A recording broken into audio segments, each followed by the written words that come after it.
Today we're here with Nick Gargiulo from the Denver Broncos, Somers alumni with varsity football. And Nick, just to start us off, what is the best memory you have from your Somers football days? I think that would be an easy one. 2016, when we won the state championship, we had a pretty good crew: Matt Pyrus, Messiah Horn, Kevin Olifiers, Jack Gilroy. We had a nice little run there um, after the section championship to go win a title. Definitely a moment to remember. Yeah, and then how did playing for the Summers program affect your career in football and turn you into the player and person that you are today? I think that's what Somers does such a good job of. They have a real good focus on development of the person who then becomes a good player, right? I think that all the programs from the mentoring initiative that Coach DiMatteo started with, um, the varsity players helping out with the youth players, to the leadership qualities and techniques he instilled in all of us in our playing days. That just sets you up for having a successful career. It shows you how to be a good teammate. How to get through times of adversity and puts you in a real good spot if you want to continue playing on past high school. Yeah, and speaking of playing on past high school, what was the moment you realized that you had the potential to play at the collegiate or the NFL level?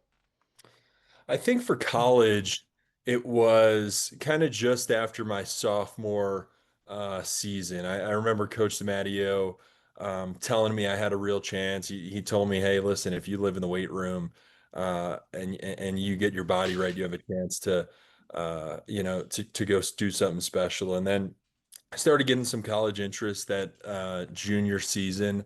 Really, when I knew it was going to be a reality, then when teams were reaching out for camps and um, visits and whatnot. So uh, I would say after my junior season, I knew there was a chance. And then just throughout your experience with the football and everything, what is one thing that high school athletes underestimate about the collegiate level? One thing that high school athletes underestimate, I think everyone, um, I think that's a good question. I think once you get to college, everyone is looking to be the best, right? So you have to set yourself apart in some capacity.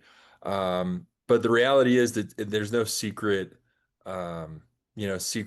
sauce or thing you could do. It's all just about hard work. Like if you just continue to do the little things every day to put yourself in a position that when your opportunity comes, you're ready for it and you can take advantage of it. You'll be ready. So I think that um, while it's not this daunting unknown thing of college athletics, it is a major step up, and you have to be prepared, to go play at that level. Yeah, I think a lot of high schoolers appreciate that. And then in terms of film, what's the best way to study for a game, and how do you translate that into a game? I think studying for film it takes different forms, right? The reality or what you're trying to be able to do is play fast and play free, right? You want to be able to recognize what the defense is going to do for one reason only, so that you could play confident and you could play fast. So whatever you could do to study your opponent to be able to allow you to do that is what is effective. Now that takes different forms, right? On the macro level, it's what defense are they playing? What blitzes do they bring? On third down, what's their pressure package? And then on a personnel basis, like, hey, what is this guy's go-to move on third down? How does he play the run game? Is he a two-hand striker? Is he a power player?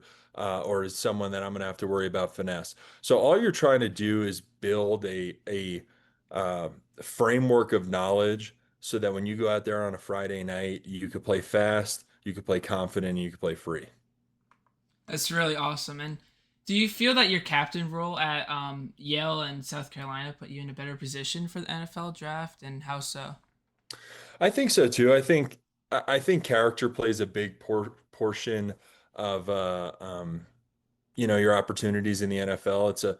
It's a tight roster, and everyone's looking for an edge up. So I would say the biggest difference, and this plays into this captaincy portion, is like you have to take care of a lot on your own in the NFL. There's no babysitter, there's no guidance counselor or coach making sure you're in line. You're a professional. This is what you do for a living.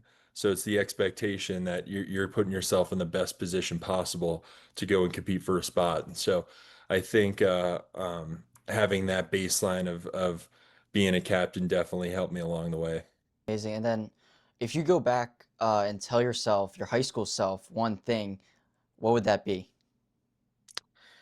I think I did a good job of this, but just enjoy it, right? It's only for a finite amount of time, and I know it's applicable to, way more than sports. Like I think even for you guys doing this broadcast and something you're passionate about, just enjoy all the time you have putting in, even when things aren't going the right way or you're struggling. Just enjoy all those moments because it goes quick, and then you want to make sure that you enjoyed your time. And then talk about enjoying. What was your initial reaction to being drafted to the Broncos? I mean, I was real excited. It was in the seventh round with the second to last pick, so I was convinced that close the you turn off the TV, close the laptop like it's over. And then I got a call from Coach Payton on the Broncos at that last moment. So it was really exciting. Obviously, things have turned out great here, and I'm really enjoying my time so far. So all things worked out well. It's really Yeah, and just awesome.